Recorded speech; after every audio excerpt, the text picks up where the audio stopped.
Hello, adventurer. It's good to see you. You have made it to the morning grind. Welcome, welcome. It's the live stream at the beginning of the Geekverse, where we talk about all types of topics in geekdom, gaming, and fantasy, with an emphasis on being constructive and creating the things that we want to exist in the world. It's all on the grind, Sizemore. Can't be too fine, can't be too coarse. That's exactly right. There are a lot of adventures to be had today. Dungeons to explore and monsters to slay, and who knows what a random encounter might send our way. That's why we have to prepare. So settle in now for the morning grind with your favorite beverage in hand. Tea? Or maybe something a little stronger. I've got a few bottles of the old Wynyard left. Whatever you want. Pull up a chair. Dude. If you're feeling fancy, how about a cappuccino? Or a frappuccino? Or how about an espresso? Just tea, thank you. Sounds good to me, Gandalf. Whatever you want. I'm just glad you're here. Everyone is welcome.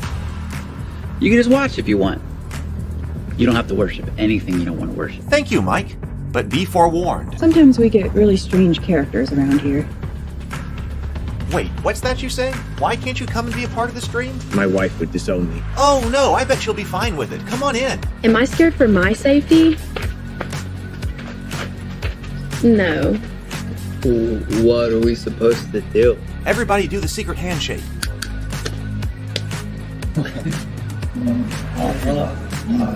Secret cultist handshake. Oh, now do wizards who love each other. This, my friend, is a science. I still don't have gills, but it's fine. It's all on the grind, son. Can't be too fine, can't be too coarse. Dude, this would be a sick place to bring the band. Indeed it would be, Dave. It really would. I'm seeing more people coming in. Welcome. Glad to have you here. Oh, look, here's someone new. Is this the cultist meetup? Yes it is. Come to hang out? Please accept me. I have nothing else. Okay, we accept you. Everyone's welcome here. Brought some snacks. Well, that makes things even better. You want some coffee? I don't drink coffee. You sure? It's cultist coffee. What makes it cultist coffee? I'm a cultist and I'm drinking it. Oh. Then I'll have some. What exactly is going on here? I'm seeing more people coming in. Welcome. It's so great to have you. Oh, and look, here comes another stranger. Can we help you? Yes, fellow cultists. I could really use some food. Oh yeah?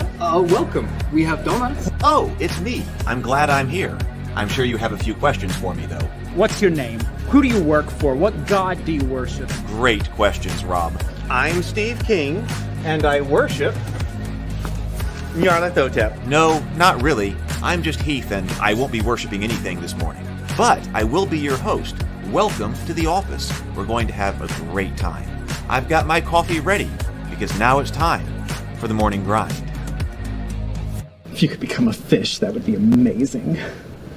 Then I could command you with my mental fish powers.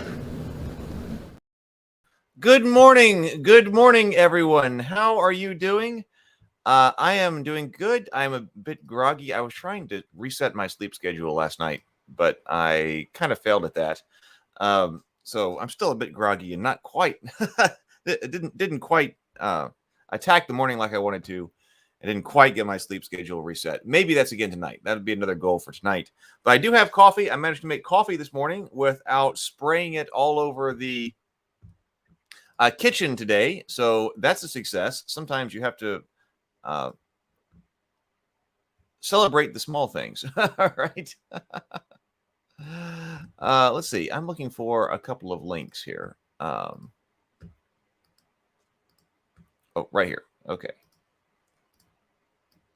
So hopefully everybody is doing great. I'm still deep in a bunch of administrative stuff. I did polish off the Hero Quest thing yesterday. The few things that we were dealing with, a few last final issues, which weren't big issues, but they were taken care of yesterday. So that's good. Taken care of yesterday afternoon, and then I've got a bunch of admin stuff I got to go do this afternoon. once this is over. But let's see here. Good morning, James. Oh, well, thank you, Lady of Pain. Yeah, it's getting close. This is episode 277. So yeah, we're closing in on a year of the morning grind. But let's see. Lady of Pain says, "Hello, Heath. You, sir, almost a year later, still amaze me. You discover things I can't do, like busting out mini VTT on playingcards.io. I'm very excited about the results. Thanks and cheers." Oh, thank you. Thank you very much, Lady of Pain. Playingcards.io is the lifesaver. Big leap forward in presenting the playtest of MDN. Yeah, when we were looking at different VTTs, when I looked at playingcards.io, the morning grind that was really dedicated to playingcards.io, that was not one that was watched a whole lot. And I kind of thought that would be the case. Like when I made the playingcards.io thumbnail, like playing cards, like we were just looking at all these VTTs, like Foundry, and we were really excited originally about One More Multiverse. Yeah, One More Multiverse and things like that. No, they just do all this stuff and it looks so cool, but it's also got all this overhead to try to build stuff in, because it just takes so much time and there's so much there. But then when I found playingcards.io, I was like, oh, wait a minute. I think I see what we can do with this. I see where this is going and what it can do, and especially with some level of ease. So we looked at it, but that one wasn't all that well. The original one wasn't watched all that much because I think people were like, oh, playing cards. Why are you looking at that, I suppose? But I saw what it could do, and now other people, I think, do too. Weirdly, actually, that one became watched. I think it's because maybe people are searching for playing cards or something, or playing cards online or something like that, and so they find that video probably isn't actually that what those people are looking for, but it's become more watched, I guess, for that reason, which is probably the wrong reason, which is kind of ironic.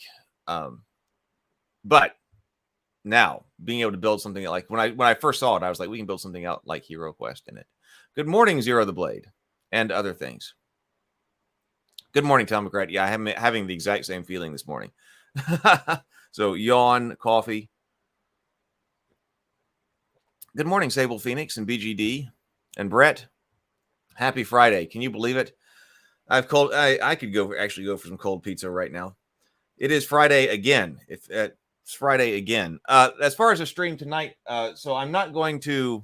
I've got to coordinate. I still got to coordinate the new pilot for Dinner and a Board Game. So tonight I might do what could be the last plugged in stream. I did a bunch of experimentations. A bunch of experiments on what works and what doesn't. I was streaming some video games, and that's still fun from time to time. And sometimes we might take a break on the morning grind. Still, we still need to finish morning Guardian Legends. So one day when we've got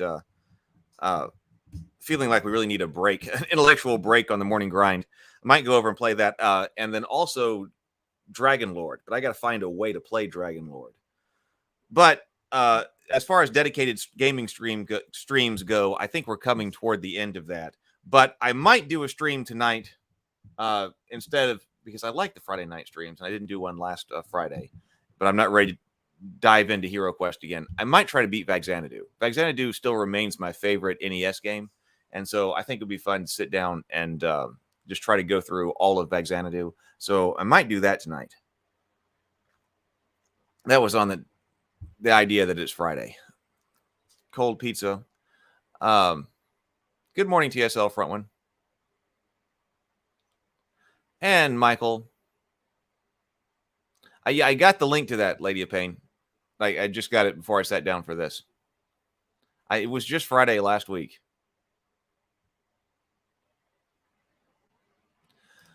Okay. Let's see. Let me share the screen over here. So we're going to be looking at some of the stuff. I had some additional ideas yesterday. Yesterday afternoon for like design goals for Faded Edge. So let's Oh, Tomocrat says, I like the idea of a Friday wind down. I'm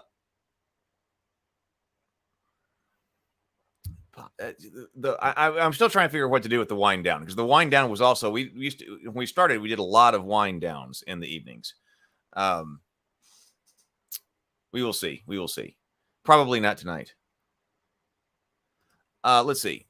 So Oh, let's go ahead and breathe and sip. Let's do that right here. Like and subscribe, breathe and sip. So here we go. So I got Witch's Brew this morning. So let's breathe and sip. 2 deep breaths, complete inhales, exhales, and take a sip of your favorite beverage. Some of you don't do this. Some of you don't do this, and you should. Got your drink. Here we go.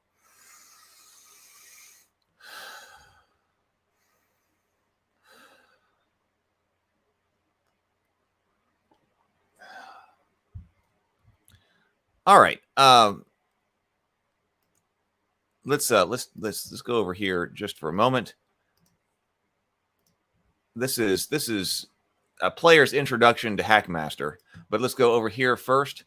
Over here, so I'm about to end the sale. I'm having a sale over here. Let me bring this up.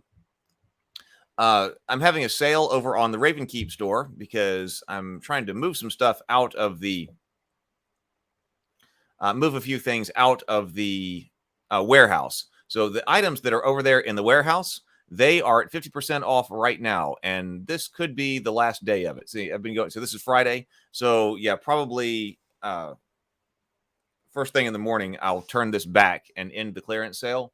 So if you would like to come over to ravenkeep.net, ravenkeep.net is my home for all the stuff that we're making here on the channel. Ravenkeep online store.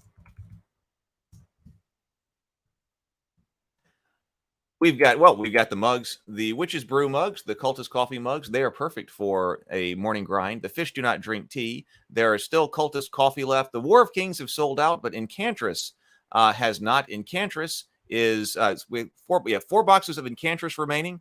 Enchantress was the second game that my brother and I designed. It is a board game of magical combat for between 1 and 4 players. There is a solo version in there where you control a team of 3 wizards, each with unique spells and abilities. Enchantress is fast-paced and thought-provoking game that pairs strategy with a beautiful gaming environment. You can see what it looks like when you lay it out.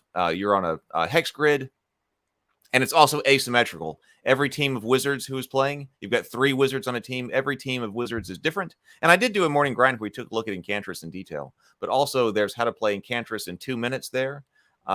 Game of Wizard, the trailer for Enchantress as well is there. 6 different types of wizards with 12 detailed miniatures. Spell casting system. That's actually Hero Quest-like, actually. This game uses the combat system that my brother and I revised off of Hero Quest. We said, all right, we called it Swords and Shields because it's an active defense system. So there's active attack and active defense in Enchantress.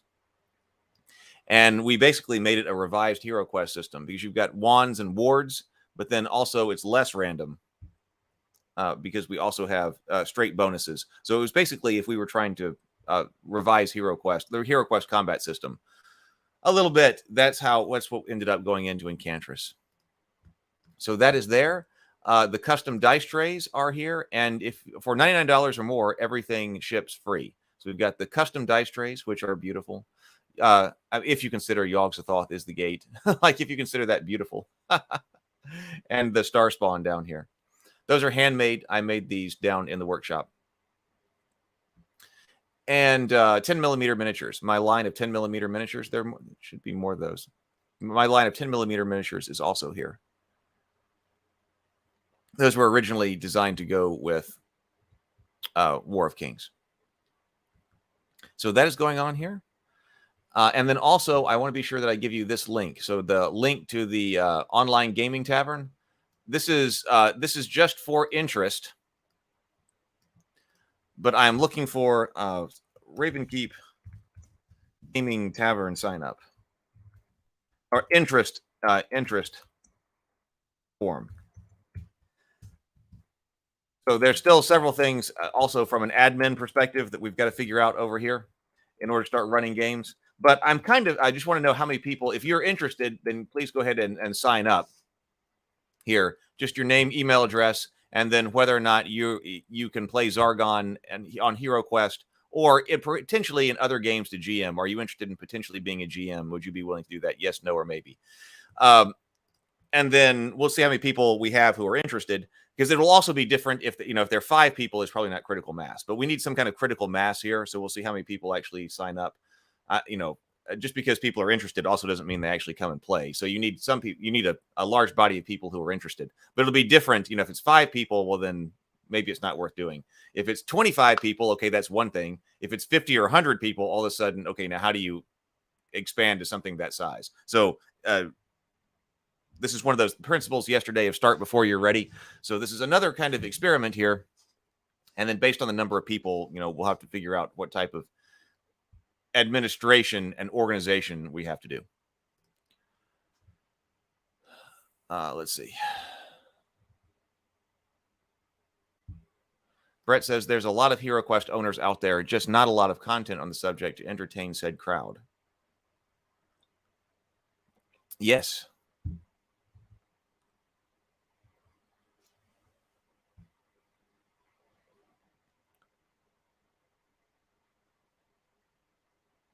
Does the tavern hold or host the board game code?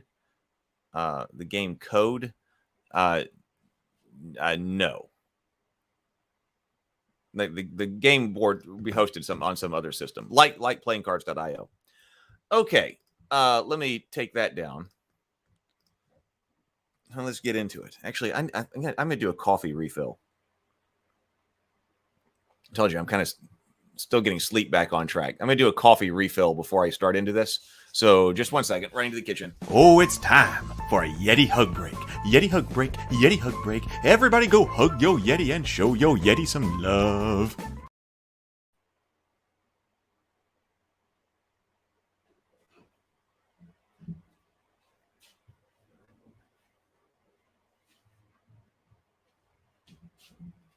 Okay. Coffee refilled. Okay. So let me bring up the notes because I was thinking about this yesterday when I went for a walk.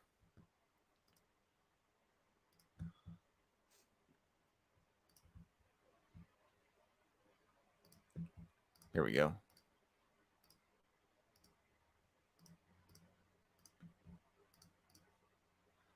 So we do need, Faded Edge, this is my additional notes here. We do need, like BGD was talking about, like, what does this mean anyway? When we're talking about Faded Edge, like, what is West Marches? Or what are we doing here? But to me, we're talking about, so the design goal for this over here.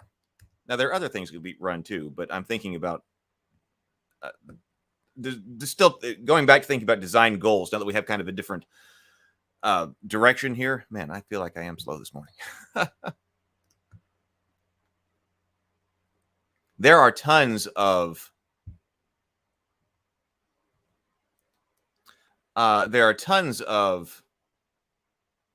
house rules out there for HeroQuest. Tomocrat says I found house rules Reddit, a house with fun sub rules, more cards and added effects to the cards. There's a lot out there. And actually, somebody did contact me about some that they made that look very extensive. Some additional HeroQuest house rules with cards and things like that. I think I'm getting some to review.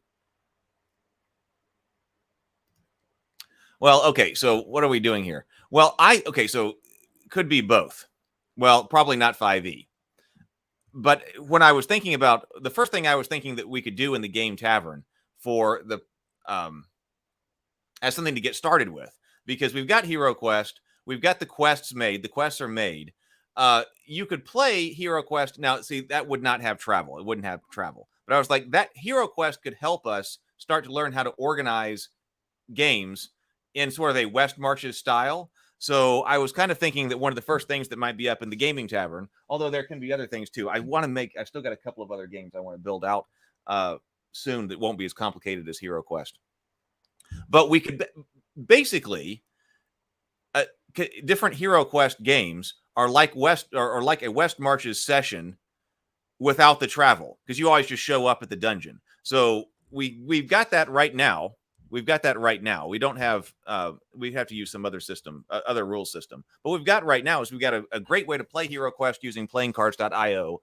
And if we have a network of people, we got to figure out how to organize that. But then what I'm thinking there is that we just say, okay, HeroQuest, Quest 1. Here are the people who are willing to run Quest 1. Or, if people are like, hey, I need Quest 1 run, or I need Quest 2 run, or Quest 3, or whatever.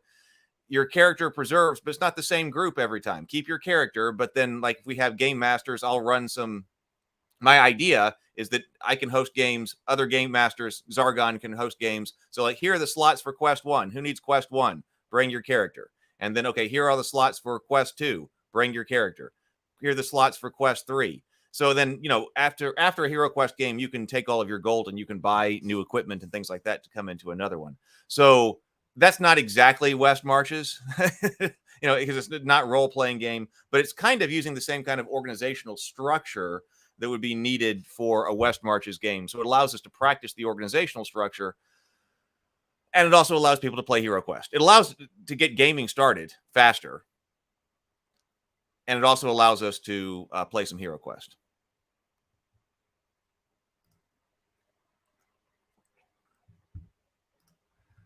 But self-contained adventures here, and I think Lady of Pain was even talking about we got 4 things we've got to do. So by the way, so this also means that do we have to worry about something like social encounters?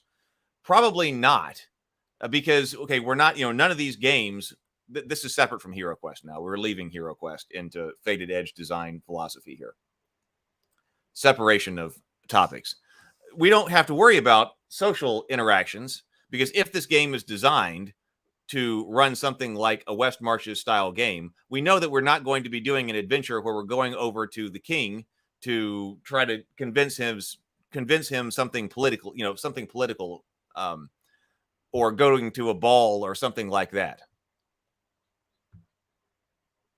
We know that's not going to happen, so we don't have to worry about designing those rules. Self-contained, because we're going to be adventuring on a frontier and going out into the wilderness. I mean, that's what the game is going to be about, so that's what the rules need to focus on. And also self-contained adventures where you are back at your safe zone at the end of each one. That's basically what we're talking about. Now, we also have to add in the travel. The Hero Quest likes travel, but I think actually the travel, I think, needs to be the last thing, because I was conceptualizing this as a bullseye, but I didn't get to actually draw this out. But I was like, all right, so there are a few different levels of this game. So the bullseye then, once you have direction and design goals are so important.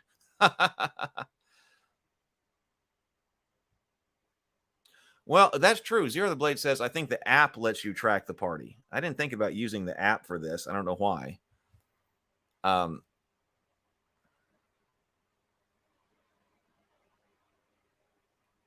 That's interesting. The Hero Quest app.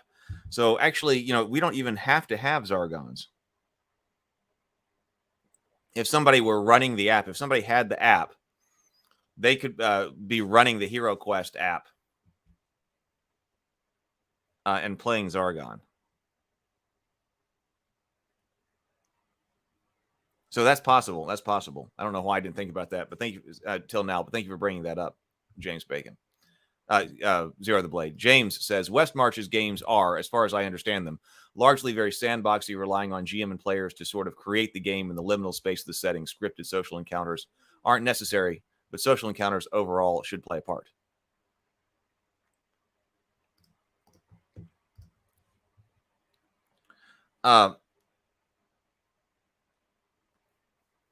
Okay, so conceptualizing this as a bullseye.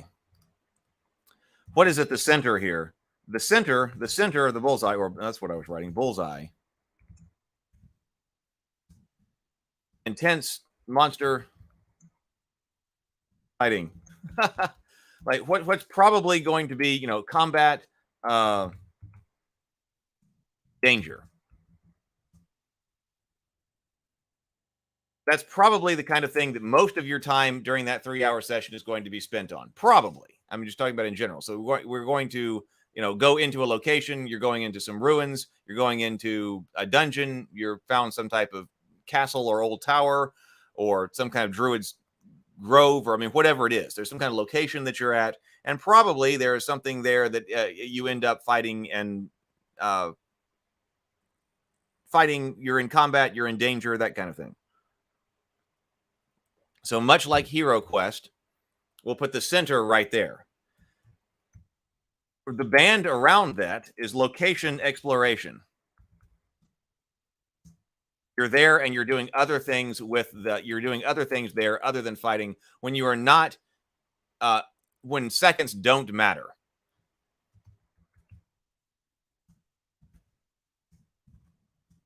There needs to be some other type of dice. There needs to be some other type of time tracking. But the seconds don't matter because you're not about to be, have 6 feet or 3 feet of steel shoved through you at any moment. That doesn't mean it's not dangerous.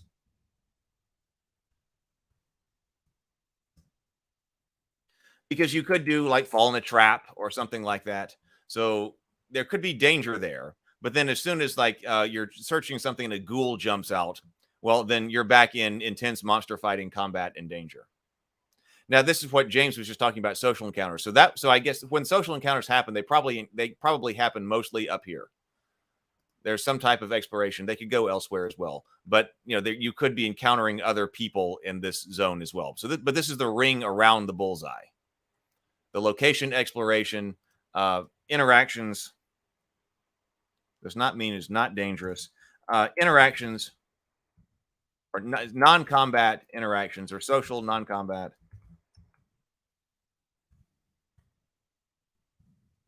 With the inhabitants. That's the band around that. Like we talked about, we're going to go back to the idea of simultaneous play. Engaging has to be engaging. So then the ring around the location exploration, that is travel. You got to get to the location. So I think these ought to be designed from the center out, from the bullseye out, because that way you know what it is, like what kind of character stats and things that you need. Well, what kind of character stats do you need? Really, probably where you're going to need the most kinds of stats is when you're playing in the bullseye. I mean, combat often takes a lot of space inside RPG books anyway, right? Combat and Magic does. So when you're playing in the bullseye, we got to make sure that the game focuses on, or is built around what's happening in that bullseye, and then go out one and then say, now how do we explore a location? Travel, hex crawl. This needs to be there can be danger, but needs to be impactful and short. I don't really like the word impactful, but here, whatever, we'll type impactful and generally short. And so your social encounters can be here as well, because you could end up with some kind of social encounter here as well. So that's the ring outside of the ring of the outside location exploration, and then the ring outside of that needs to be downtime.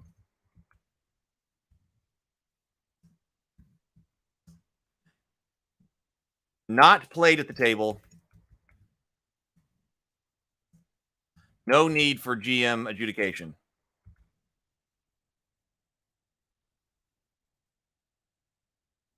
So probably that means no dice rolling. Because if you're playing out your downtime, hey, when you get back to your safe zone, you got things you want to spend gold on, or you want to spend time making a sword or something like that. Or you want to go shopping for some new equipment by spending your gold. That's the time to do that. So that looks like so conceptualizing it as a bullseye with 3 rings around it. And this also needs to be generally short. I'm thinking something like 15 minutes. People don't have a whole lot of time, but this doesn't have to be done at the table. So if you're thinking about your character in between sessions, and now what am I doing with this character? But really, you can think about it all you want, but probably something like, if you think, I hadn't done my downtime, a few minutes before the game starts, you should also be able to sit down and do that and go, okay, let me go over here and buy this, or, make something like here. So 15 minutes to resolve. And I would expect people would do a lot of their thinking, right here. The idea, let's see.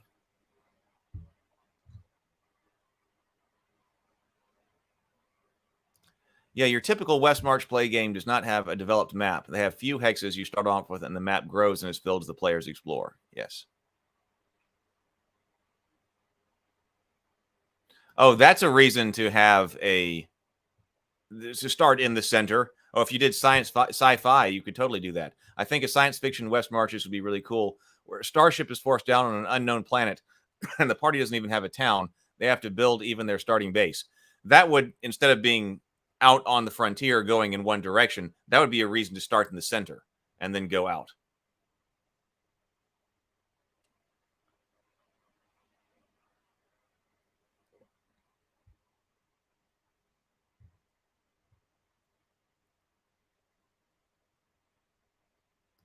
BGD says, to refine James' concept of West Marches campaigns, the quests are collaboratively constructed by the GMs and players on a large scale, but individual adventure sessions don't need to be run sandbox style.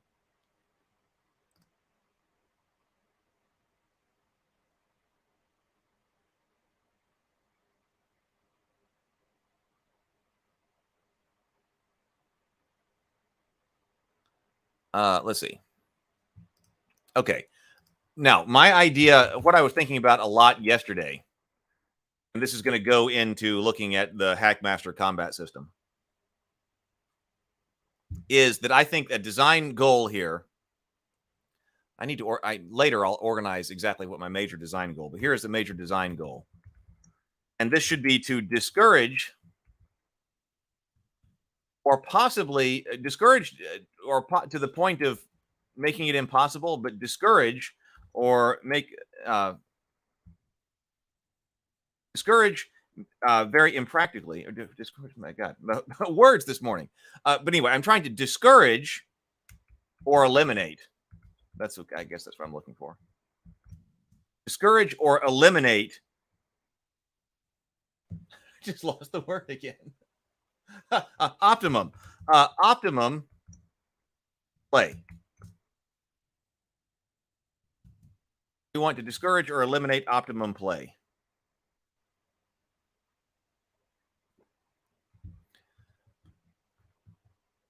Or optimized play.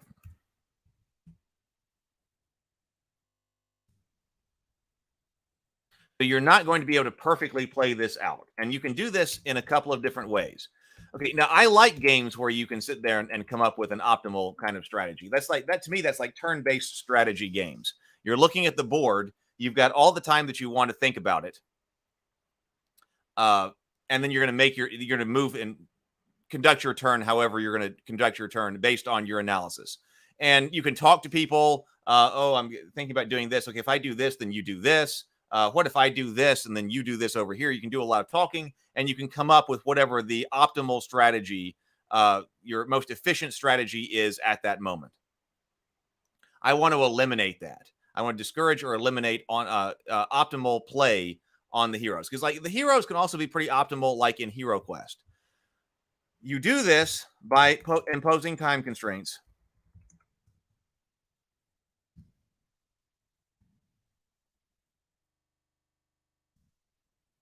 You don't have forever to sit there and think about your actions.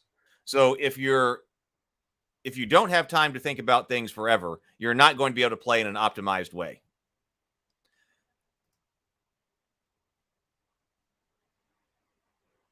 And then also some type of, you also do this by not knowing, by introduce some randomness into the space. We'll just say the space between issuing orders and executing orders, to draw some type of terminology kind of here from a war game. So if we are, there's going to be some type of time lag. So this could be real world, by the way. This can be real world and in game time. I'm talking about both in this case, because if you're talking about you're imposing time constraints, why can't you completely optimize your gameplay? Well, in-world time is scarce. Well, in order, to be optimal, we'll take an hour and search every single room in this dungeon. Okay, well, maybe you don't actually have that time. That would be the most optimal way to make sure that you do find everything in the dungeon and find all of the secret doors and things like that, and treasure that's hidden in every nook and cranny and corner. But you may not have that time in game. So the perfect strategy is not going to be allowed. You're not going to be able to execute the perfect strategy because of in-time game constraints. But also real world time can be scarce, preventing you from actually doing the analysis at the table. And actually, I think that if we're looking at our bullseye here, our target right here, that you should become less and less optimal. Your strategies should become less and less optimal the closer you are to the bullseye. When you're in your downtime and you're looking at your character sheet and what do I want to buy and which is actually the most efficient here, if you're trying to min-max a character from the perspective of do I want more attack or do I want more defense or do I go for the heavy armor or do I go for the lighter trying to not get hit kind of strategy? Well, there's a lot of time to think right here. And that makes sense because you're at your safe zone. But then as you go toward the bullseye here, you should have less time, both in-game time and actual real world time in order to make decisions. So if you're limiting your real world time to make decisions, then you're not going to be able to play optimally. I think that makes a lot of sense when you're down here, especially in intense danger monster fighting, because unlike in Hero Quest, which has no real world time constraint, you can spend a lot of time trying to figure out what is the best way for all the heroes to maneuver to make sure that everybody can make their attack most optimally against all of the monsters.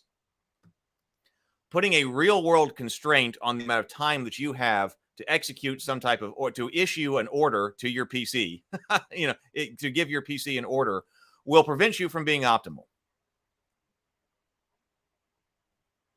You can even do that with a real world timer. You're in a melee, and I think this is a great idea. I want to experiment with this because we've got two different ways to do combat, and I want to experiment with both of them. We can play test them using the playingcards.io. Be easy to build out and also play. If you've got a real world constraint on the amount of time before you're able to issue an order, you've got to issue an order in a certain amount of time, or you're going to lose that turn. That's okay. Like you've got, maybe it's 10 seconds. I was thinking maybe when I was on the walk yesterday, what if you had 10 seconds to issue an order to a character? This is not the Hackmaster system. But if you had 10 seconds, you look at the board, here's the state of the board. You've got 10 seconds to choose what your character is going to do.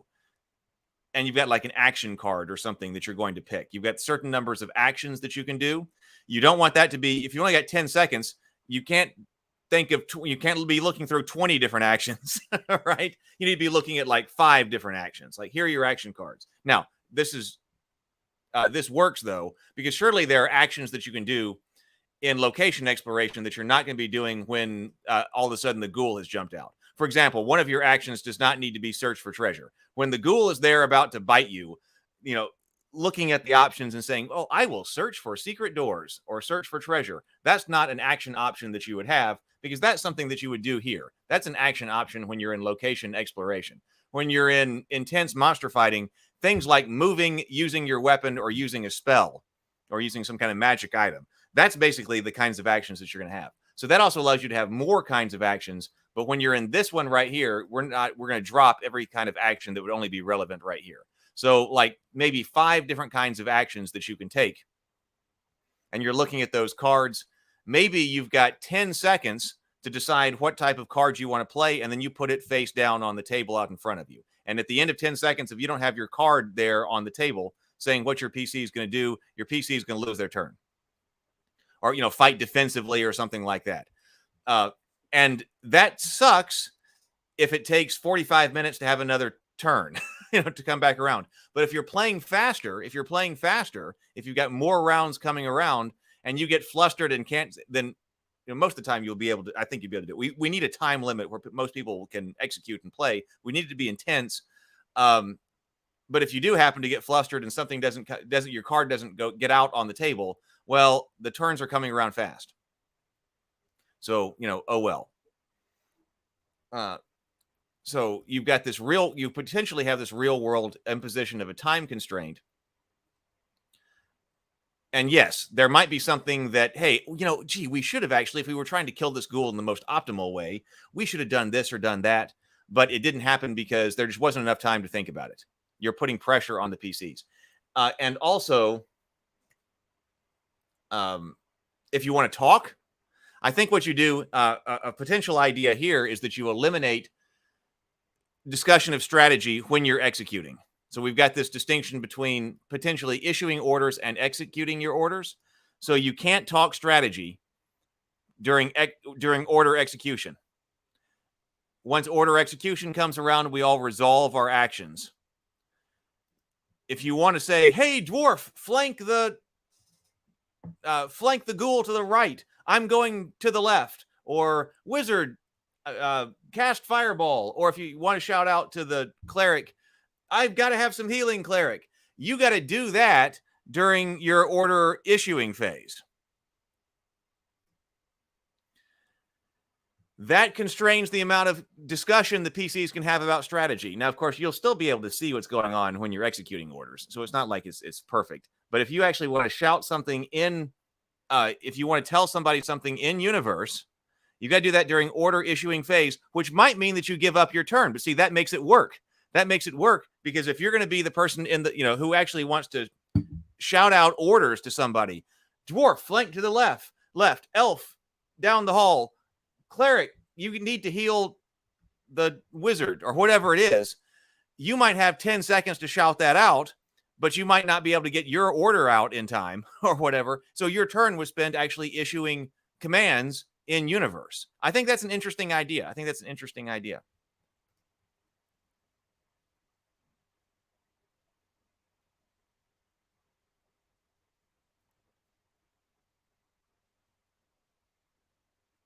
Let's see. Let's see what people are saying here. Good morning, Vision. Good to see you.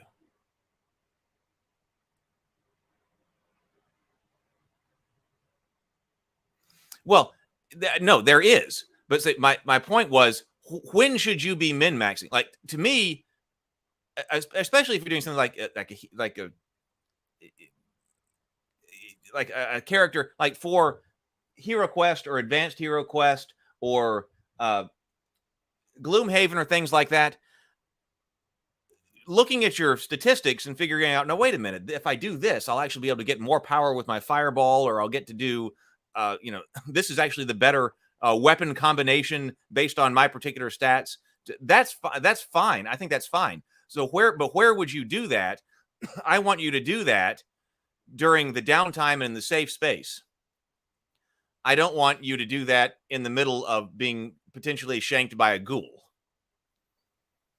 Because if I were in here, like if I were sitting here conducting the morning grind, and I'm sitting right here conducting the morning grind, and then all of a sudden a ghoul jumps out from the door over there to the kitchen and attacks me, and you get to watch me be attacked, I am probably not going to, hopefully defeat the ghoul. But if I defeat the ghoul, I will probably not defeat the ghoul in an optimal way. You probably, if it's being live streamed right here, you will probably not. If a ghoul jumps on top of me right over here, and I have to, grab a gun, and all of a sudden I'm shooting, there's gunfire here, and you're watching on the morning grind live here how exactly I deal with this ghoul that jumped over the desk table.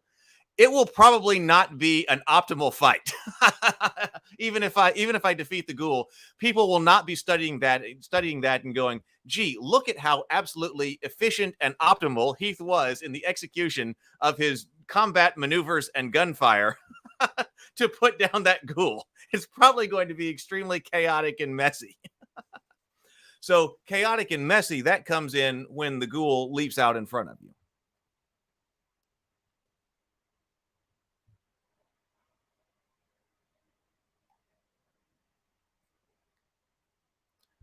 Good morning, Gashrin. Good morning, Neutromancer.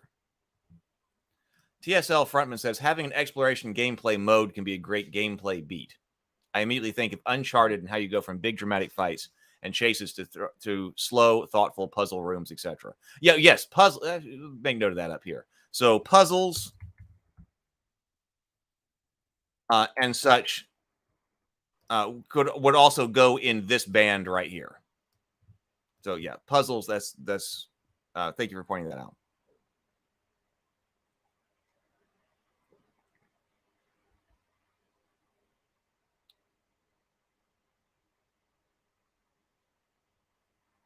Yeah, I heard what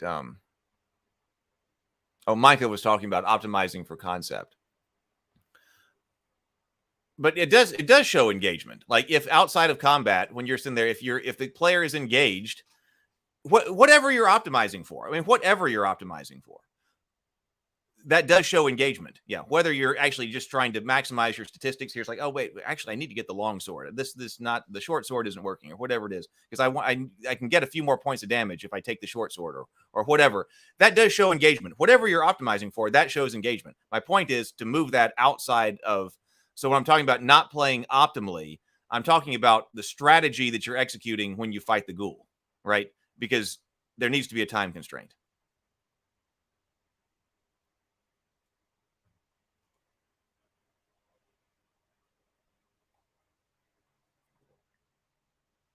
Let's see here.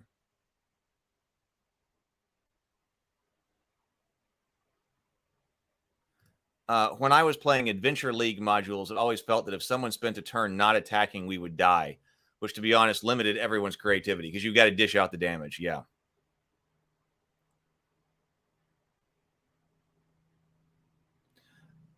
Okay, so down here. So you also do this. Okay, so the other way. So to prevent the game from being played optimally.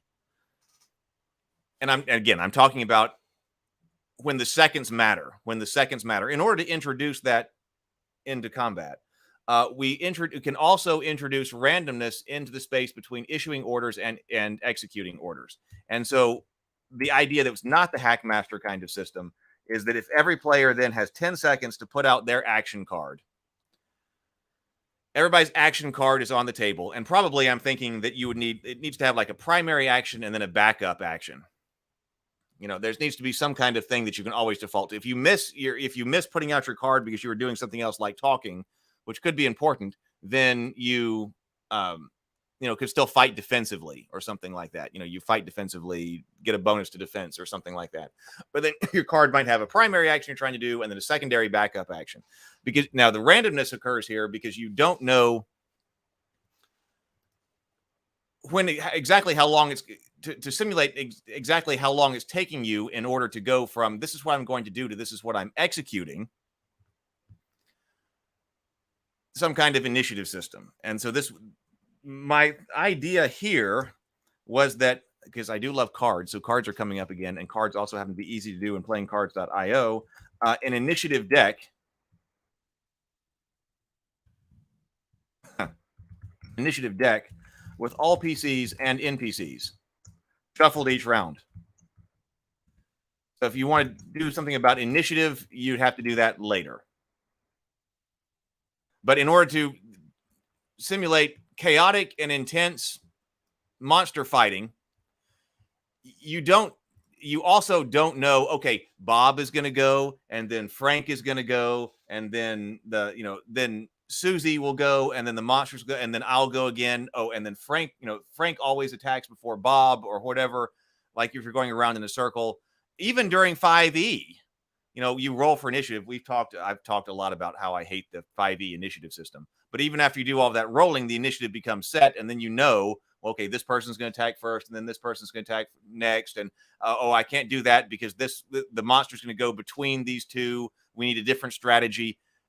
Throw out that thinking, because in the middle of a chaotic melee, you don't know who is going to get to go first or last or whatever. So why not just go ahead and randomize that? And so you've got your cards out. I mean, I think this is something to play test. So this is just the idea here.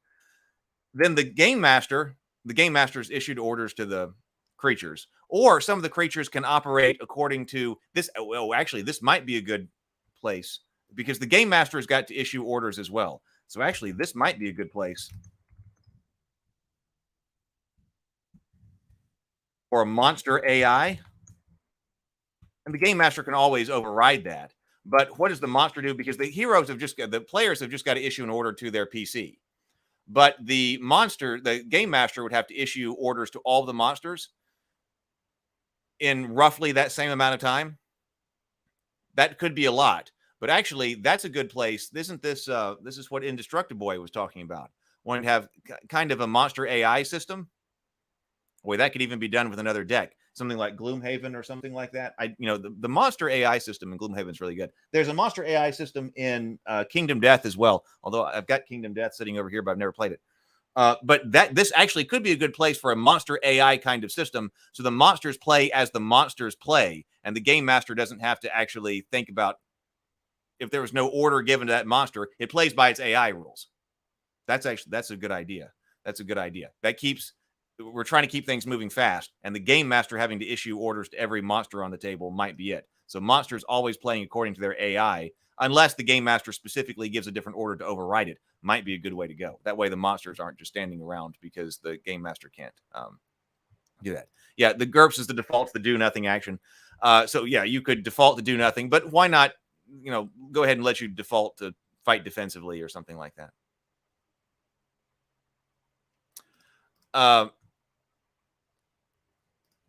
And then cards are drawn. Initiative cards are drawn.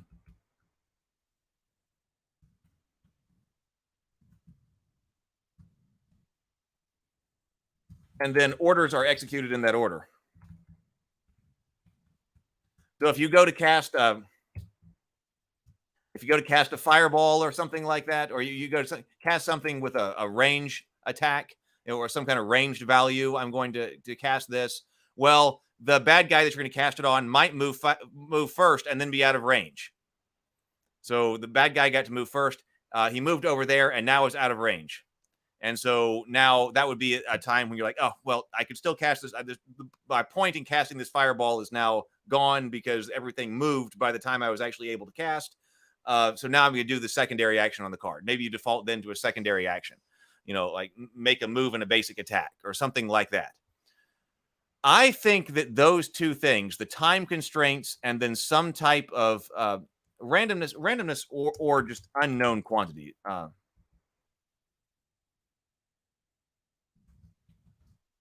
Into those would do it. I want to play test that, but I think that would do it. That would keep you from the flawless execution of a combat strategy when things are supposed to be chaotic.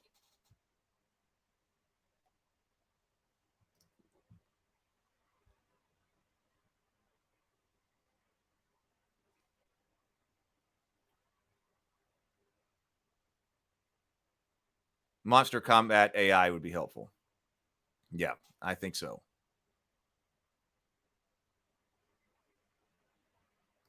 A la Gloomhaven, monsters always target lowest initiative that requires the least amount of movement. Yeah, something like that. MDM. Oh, MDM also has that. I've got to look at that more. Yeah, right. Yeah, you're right. Just go ahead and have, but that keeps the monsters from standing around, and keeps the game flowing. The game. So if there are 4 orcs on the table or 5 orcs on the table, the game master doesn't have to always order orc will attack. Orc will attack, or because the orc is going to default toward making some type of optimal attack. I like that. Unless the game master specifically wants it to do something else. Yeah. See, and I'm more for that. GURPS turns are interesting because they're very short and you're expected to do adjustments instead of shoot. Sometimes you spend 3 turns aiming. Because in GURPS, a turn is only a second. The downside to that is that sometimes the GURPS rounds can take a while to play. Yes, and unbalanced weapons need readying for 1 turn.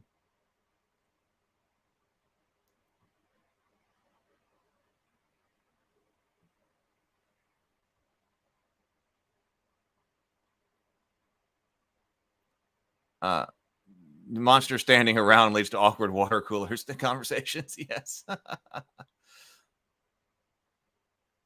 Right. Yeah. GM veto options needs to be in the issue order phase regardless. Yes. So if the orc is going to get a different order, that's what needs to be done. Okay.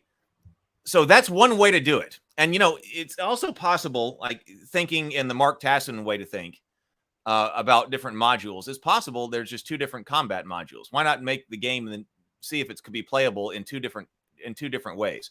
I think players who like turn-based stuff will like this, or will prefer this kind of thing. You know, it's still turn-based. You're still executing one at a time, but all of your thinking is done at the same time.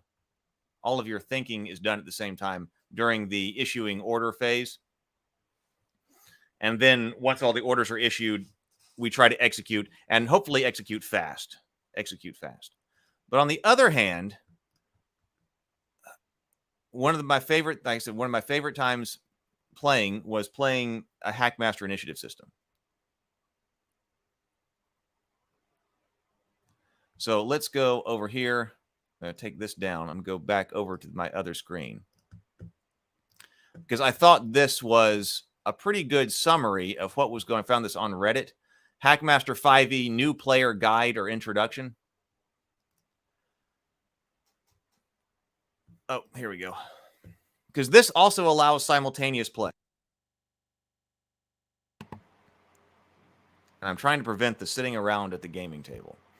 So here is our combat overview, because we could look at other ways, but I thought that this person gave a pretty good combat overview. So combat doesn't happen through rounds. Instead, it unfolds over seconds.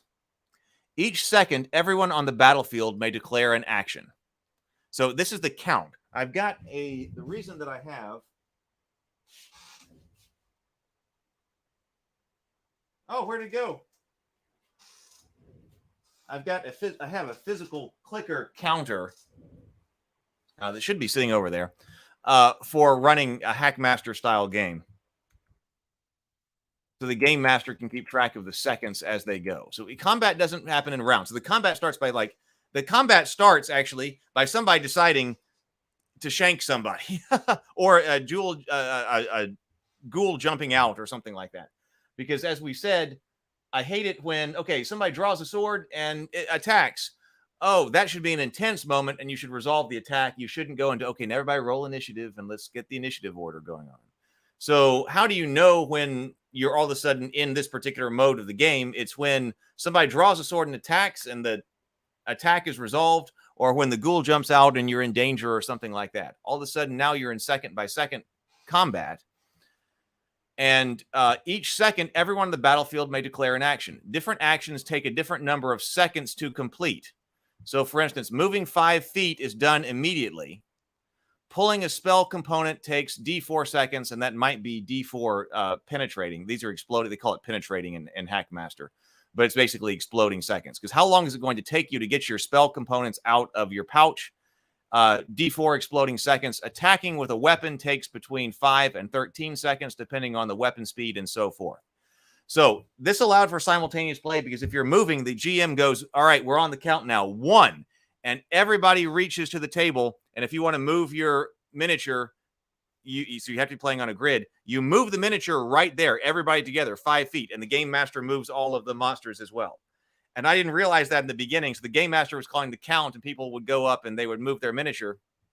And I was just sitting there. But that meant that I didn't move. I was like, oh, I'm supposed to be actually moving right now. So the game master calls out 1, everybody moves. 2, everybody moves. Monster attacks. Okay, the attack happens when you move up to somebody. If you move up to somebody, then the next second, you can make your attack. But whoever gets to attack first is based on reach. There is an initiative roll, but it's different. It determines what second you may declare your first action on after combat starts. Then it's never used again. For instance, initiative is usually rolled on a D12, so if combat starts and you rolled a 10 for initiative, you can't declare any actions until the 10th second. Until that time, you are surprised. So this does allow you to have characters who have better combat reflexes or something. When all of a sudden the scary thing happens and now you're in the intense combat area, everybody does roll. Everybody who was not involved in the initial exchange,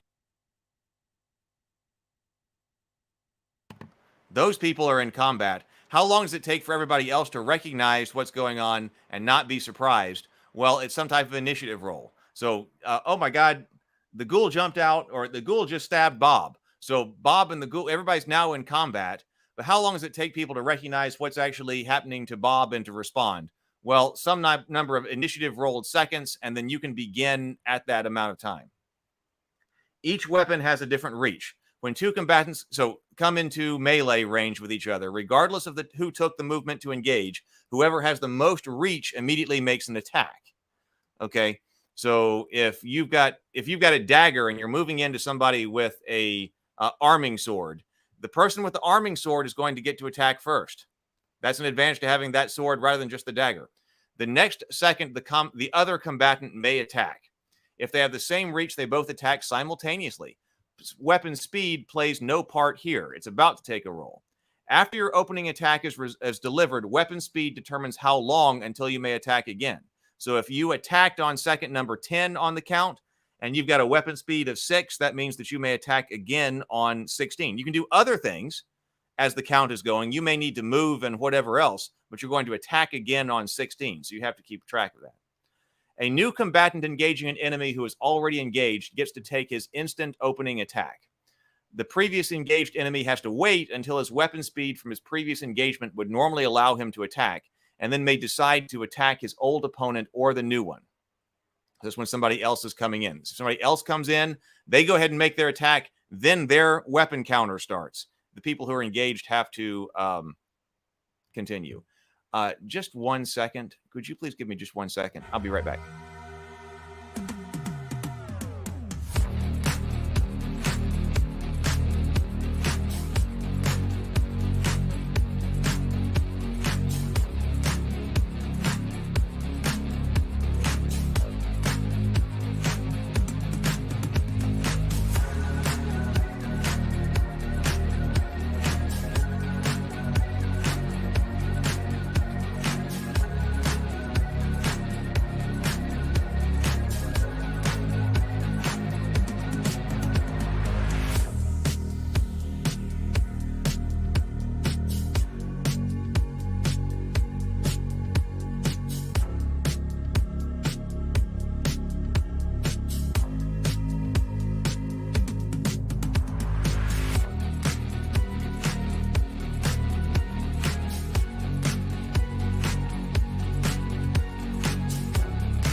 Sorry about that. Thank you for waiting.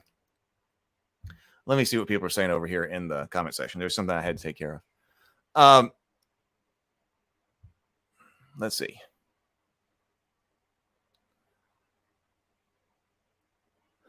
What are people saying?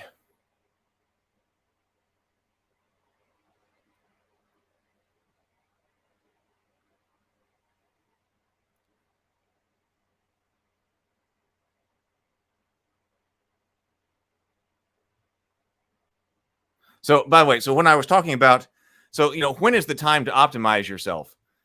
I'm thinking about also, like, if you're trying to get gear together, like if you're trying to get gear together for a real life adventure, well, during your downtime, like where you stow all of your weapons, where you keep all of your weapons and stuff like that, on yourself, you're practiced, you're loaded.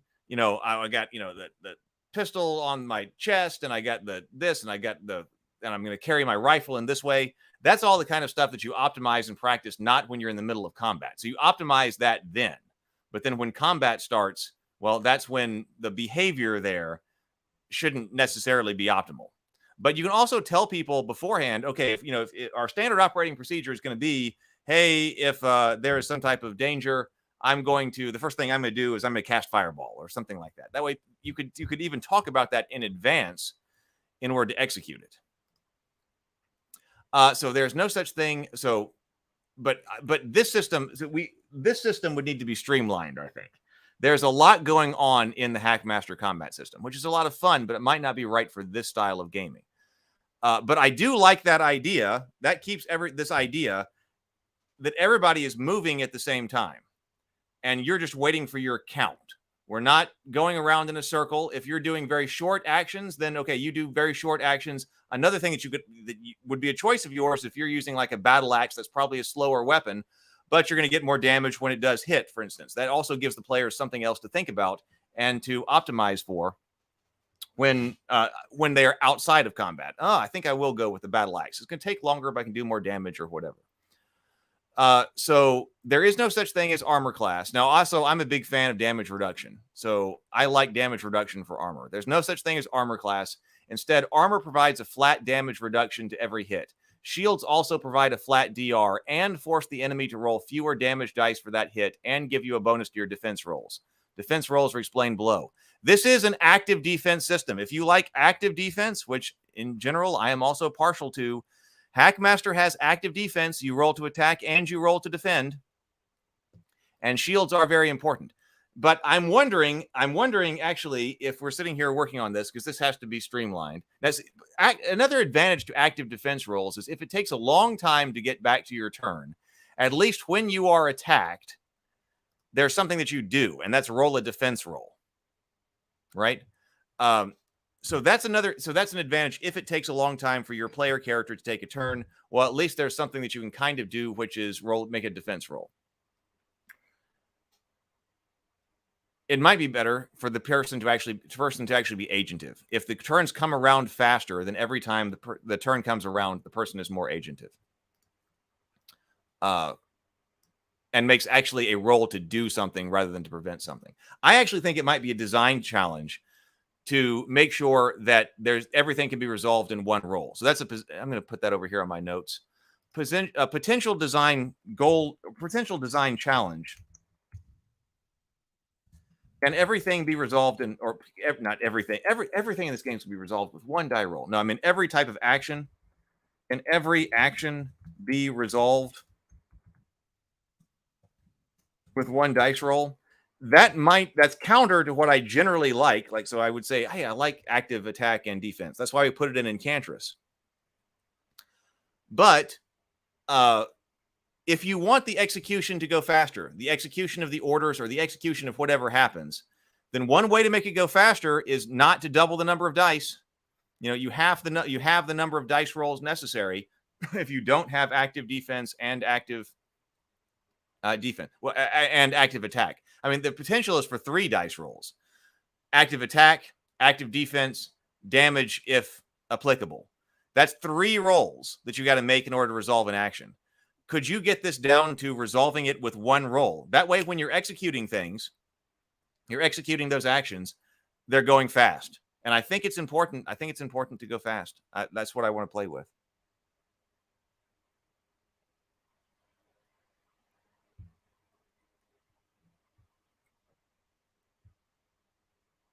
Neutral Master says, I always liked to roll defense instead of just crying the enemy is rolled high.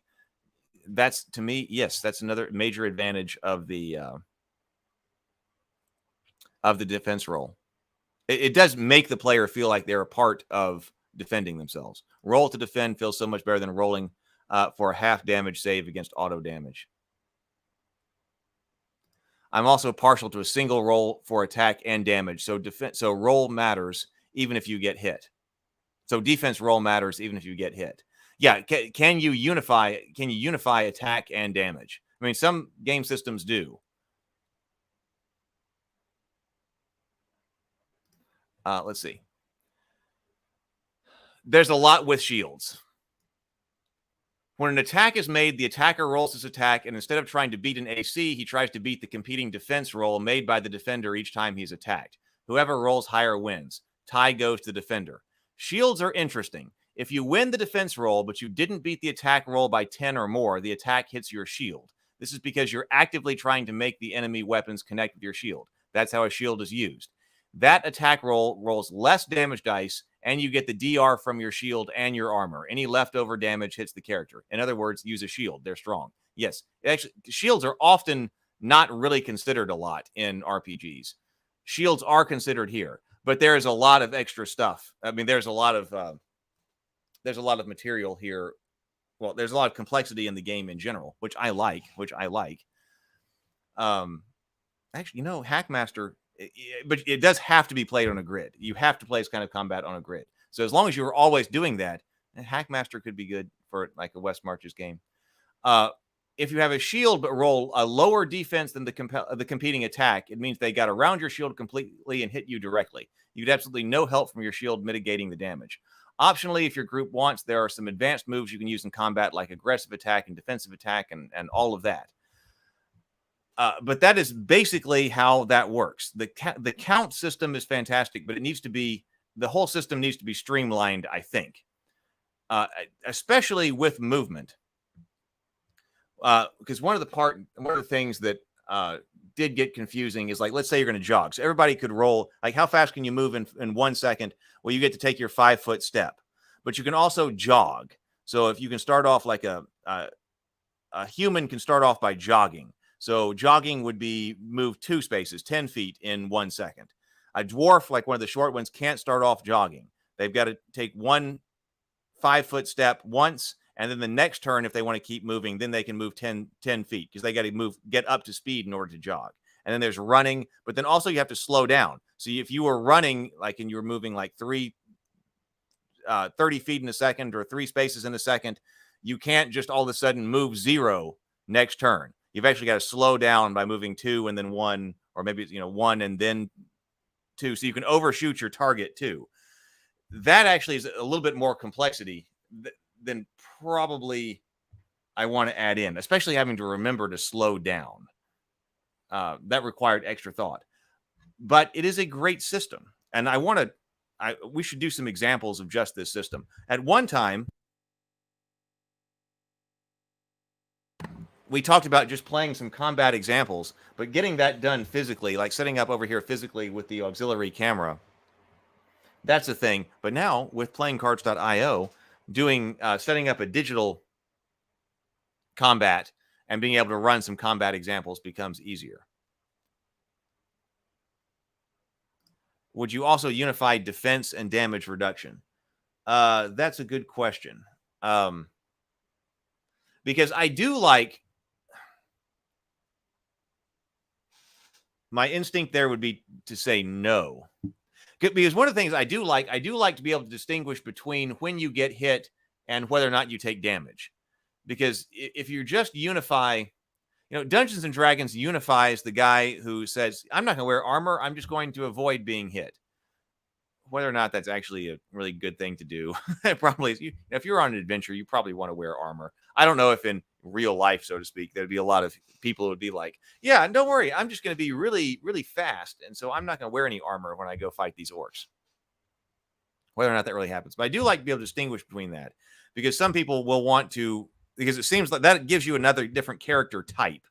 5th edition has them, but then it's AC, so everything just gets, whether it's fast or whether it's the armor, whether you're being fast or whether it's just the armor that you're wearing, that's all smashed together into AC. I do like being able to separate those two things out, because it allows you to have 2 different character concepts. So what is actively preventing you from being hit versus what is absorbing damage? My instinct is to keep both of those 2 things in.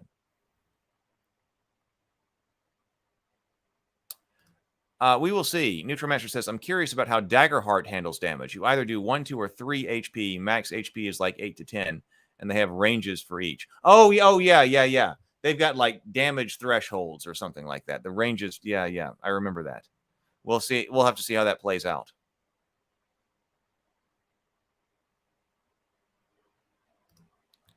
Sable Phoenix says, I know there are other channels that post streams with a recording of the chat that go alongside it. Is there a way that you can do that too? A good fraction of my reason for watching the stream.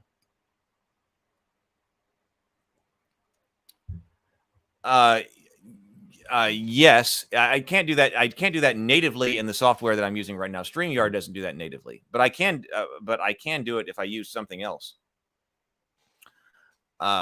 If I use something else, I wouldn't want to take up a whole lot of screen real estate. I did put the chat on the screen when I was like experimenting with the plugged in video game streams. I don't want to, I'd have to use different software to do that.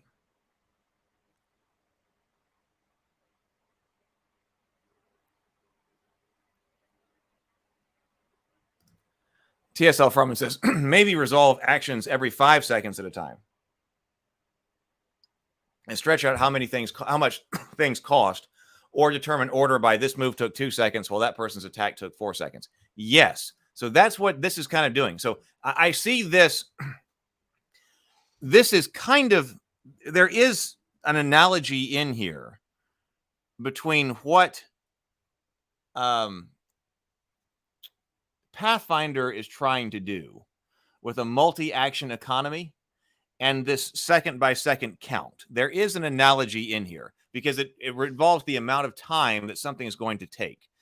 The question on that design, on that part of the design, is are you wanting the actions to take time internal to a player's turn or external to it, if that makes sense?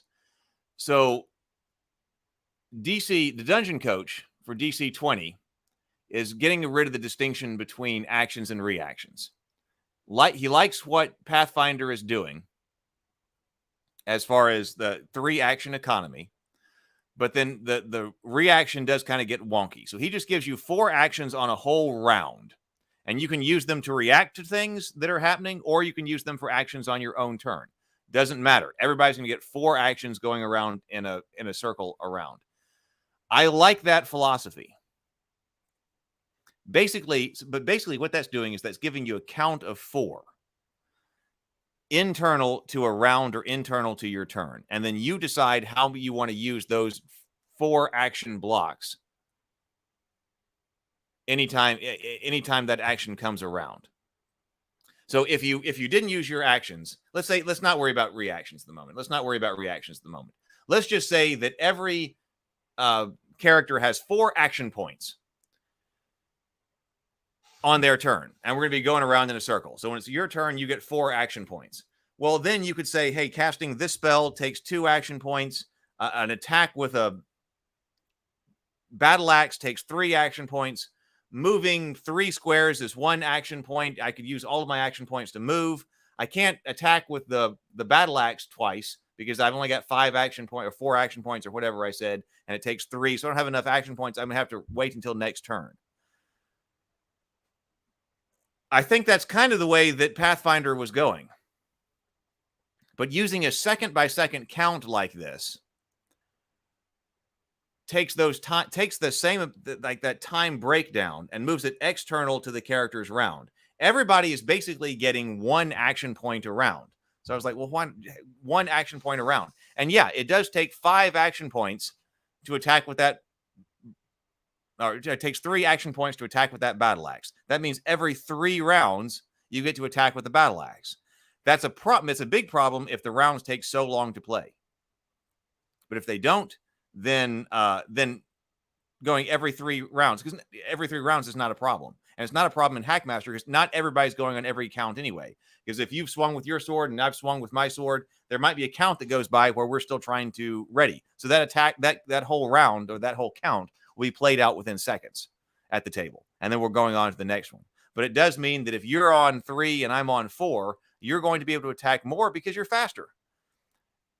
It allows you to have the player who is actually faster attack and move more, which you can't do if you take those points and you move them internal to the rounds. Because like if you're doing the Pathfinder kind of thing and you're giving everybody 3, or you're doing the DC 20 thing and you're giving everybody 4 action points around, I can attack with my battle axe and you can attack with your dagger every round. Now, maybe in that case, you say the dagger only takes 2 action points to attack with, and so that you can attack twice with the dagger or something like that. I guess you could do that. There's a limit to the amount of resolution there, though. You're limiting yourself to your resolution of that action system to how many action points you have. If you're doing a count by count system, you can potentially have unlimited flexibility in what count that weapon would go on. This is definitely kind of a stream of consciousness gaming thought.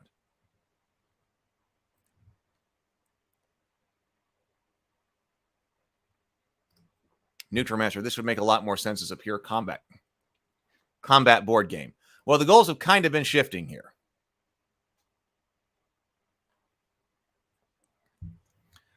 I want, so if the core, though, I mean, arguably Dungeons and Dragons 5e misses its stated philosophy of design, right?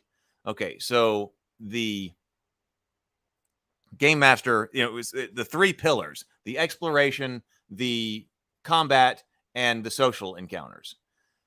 Arguably, it doesn't weigh all of those the same. So if that's really true, that okay, there's supposed to be these three pillars of that game, and so you would need a robust system for each one. And arguably 5e doesn't provide that. Maybe other kinds of games do. So it does seem to me like 5e is a lot about combat.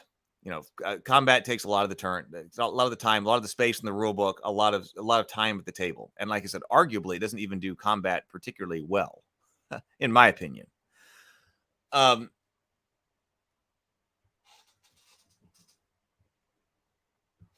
But if you're revolving and you need the most stats when somebody has jumped out, when the ghoul has jumped out, and now you got to do something about this ghoul,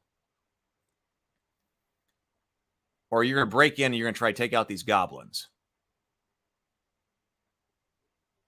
then if that's like if that's going to be the core of the game, then build around that. That's a design philosophy. If it's going to be the core of a particular game, yeah. It's still in flux in, you know, because I also think that there can be different modules. I mean, going back to the Mark Tassin kind of thing.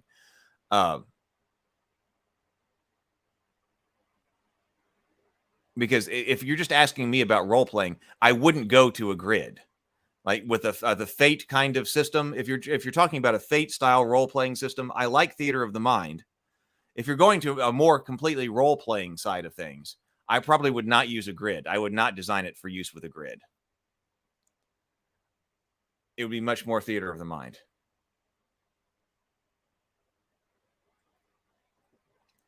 And use near, far, close, distant, that kind of thing.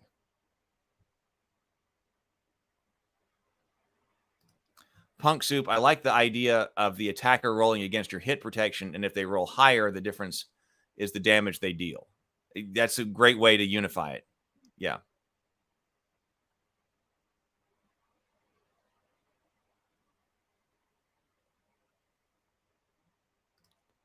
Playing cards that can stream in OBS, yes. In this Reddit game style, how do you find the fun? How do you find the fun amongst the granularity?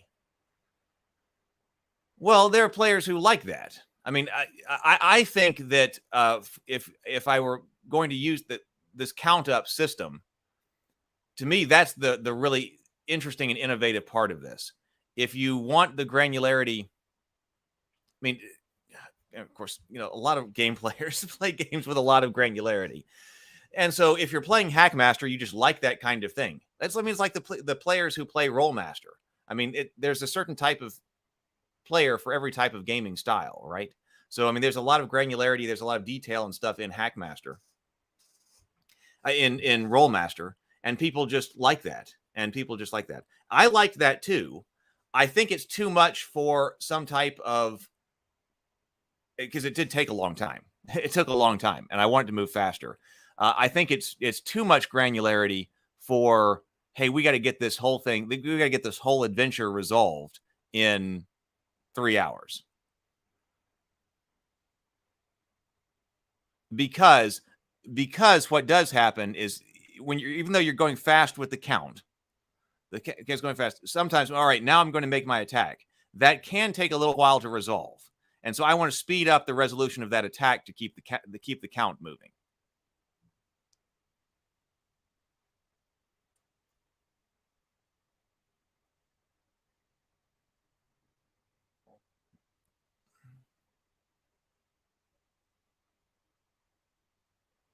Is the pursuit of perfect time clarity worthwhile to the game experience?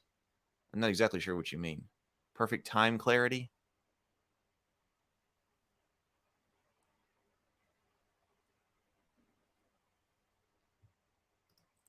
I think active defense should not be a hit or miss, but also affect damage. It empowers the action. Something like if you almost dodge a blow, you take less damage.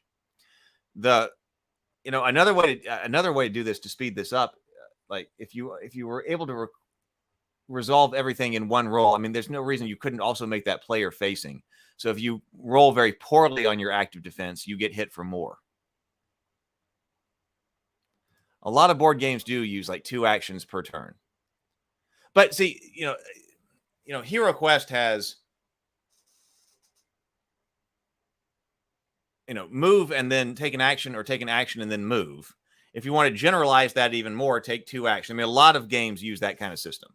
Take an action and also move. That seems like the basis of a lot of things. A generalization of that is take 2 actions per turn. You can move twice if you want to. You can attack twice if you want to. You can do whatever. And that's basically starting an action point economy. You get 2 action points. It is intuitive. The resolution, though, your temporal resolution, like we're talking about, is low then. Because especially if you're doing move and attack. Everybody gets to move and attack. Do that in order. Whether you got a dagger or you got a battle axe, your game system resolution doesn't allow you to distinguish between the dagger and the battle axe based on speed, at least. Neutromancer says a dice pool system where you get somewhere between 1 to 3-ish successes and subtract defense from attack. You don't need it, but if you use big dice values, a threshold system could be needed. I also do like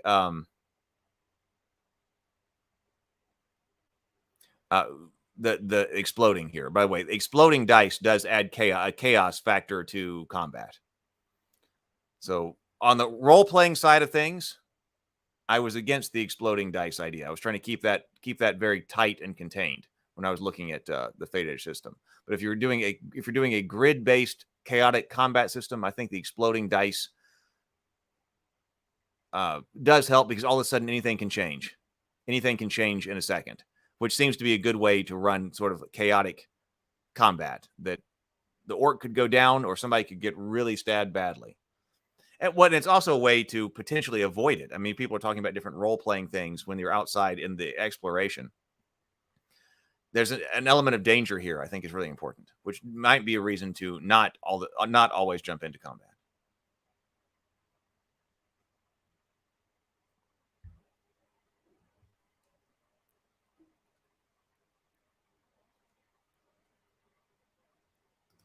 Yes, in Fate, you usually succeed by 1, 2, or 3, but you spend your resources, your fate point, to do more, which I like. I mean, that is a good system. That's much more on the theater of the mind, trying to tell, storytelling, role-playing side of things.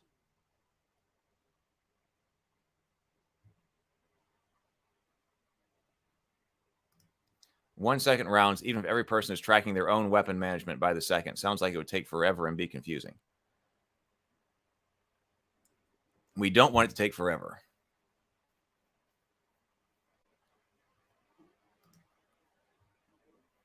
I'll do some tests. And GURPS does use 1-second rounds. But there are no multi-turn actions, right? Your turns, the GURPS does not spread actions over multiple turns. Everything is resolved in 1 second.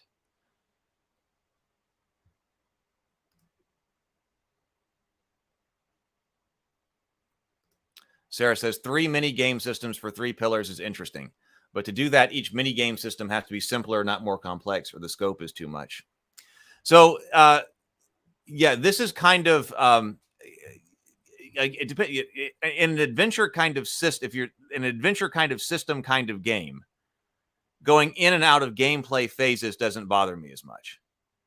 On a grand scale theater of the mind role-playing game, not trying to have subsystems in the game seems to be the way to go. But this is why the clarity of the design goal is so important. What kind of game experience are you trying to provide? GURPS seems like one of the games that we should do as just a combat example. Because, I mean, there's a lot I like about it. There's a lot I like about GURPS. That GURPS, I guess they didn't think about having the option to have actions take place over multiple seconds, like Hackmaster does, having a count. But I do love the granularity of the GURPS combat is fantastic. But see, on one hand, it's on some level it's too much. I mean, it's right for the certain type of players and certain types of games because I did love it. I do love it. Still do. But there's a lot to think about in GURPS combat, or there can be. I mean, there's basic combat and there's all the expansions. Now, GURPS doesn't do the. GURPS has modules that can simplify things, but generally, you're just adding on more stuff.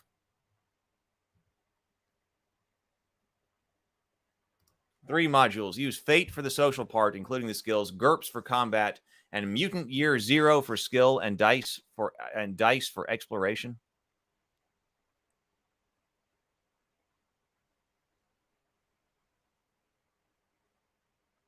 Do it like BattleTech. Everyone moves on one turn, then everyone fires on the follow-up turn. Yeah, not taking that as a serious suggestion, just highlighting how the mechanics can be divvied up.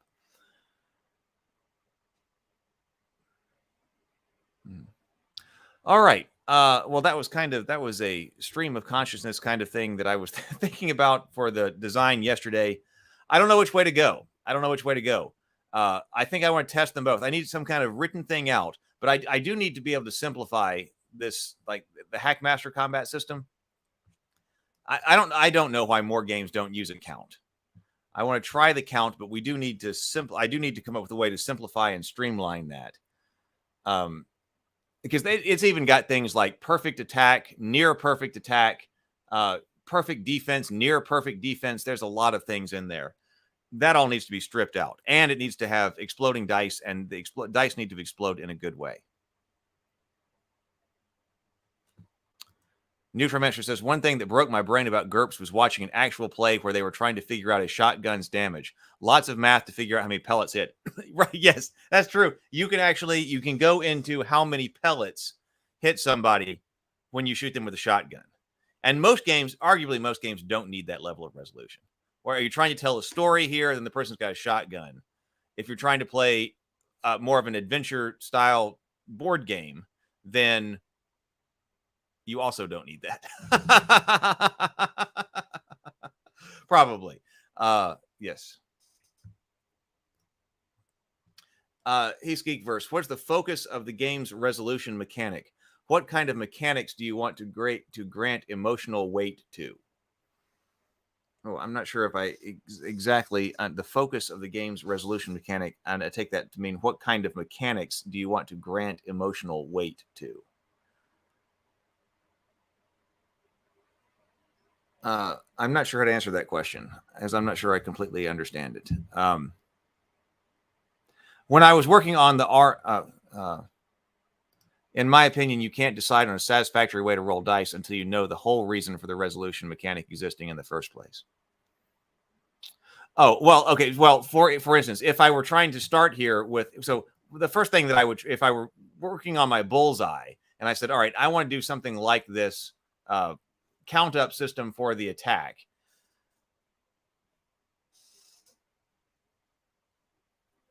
You would, well, then I think Mark Tassin is right. In a game system like that, Mark Tassin is probably right that people are going to get very emotional and have a big emotional response to when the big things happen very quickly in the game. Like all of a sudden there is a critical hit that takes off the orcs or takes off the big bad guy's head in one hit or something like that. Those will be the memorable things when something big happens suddenly that changes things. People remember switches when you switch back and forth between who's up and who's down in a movie, or in a story in general. You probably also really remember and become emotionally invested in when all of a sudden things changed in combat. Everything's going this way, and then all of a sudden, oh, do you remember when it was all like this, and all of a sudden this orc did this, or you completely took out that orc? Maybe that's a bad answer to that right now. All right, let's go. Please do check out Ravenkeep. I'll put these links here. If you are here and you would like Enchantress or Battle Pack, those are stand-up items for your gaming table, trees and walls and fortifications and ruins and things like that. Or a coffee mug or some coffee or one of the handmade dice trays, like putting Yogg-Sothoth on Is the Gate or Yogg-Sothoth Knows the Gate on the table. That makes a statement. I love the art on there. That's David LaRocca's art on the playmats. Or 10mm miniatures. I've got that up here. So Ravenkeep, please, I'll put that in the chat. Please check out Ravenkeep. So the sale will be there until tomorrow. So if you are interested, you really need to shop today. Please go ahead and shop today. And then also, if you're potentially interested in playing online, come on over and we'll just see what kind of interest we've got. And then probably start off with, once we've got some kind of critical mass of interest, see if we can start off playing some Hero Quest and things like that. For practice, even on the admin side of things. Gaming interest sign up.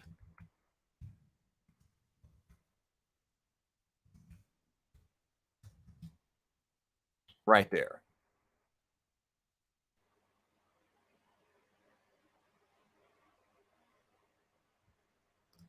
How much of this game is combat focused and what's the purpose of combat? If you want something big happening suddenly, then it's probably ideal to make an entire combat encounter be resolved with a single roll rather than simulating the blow by blow.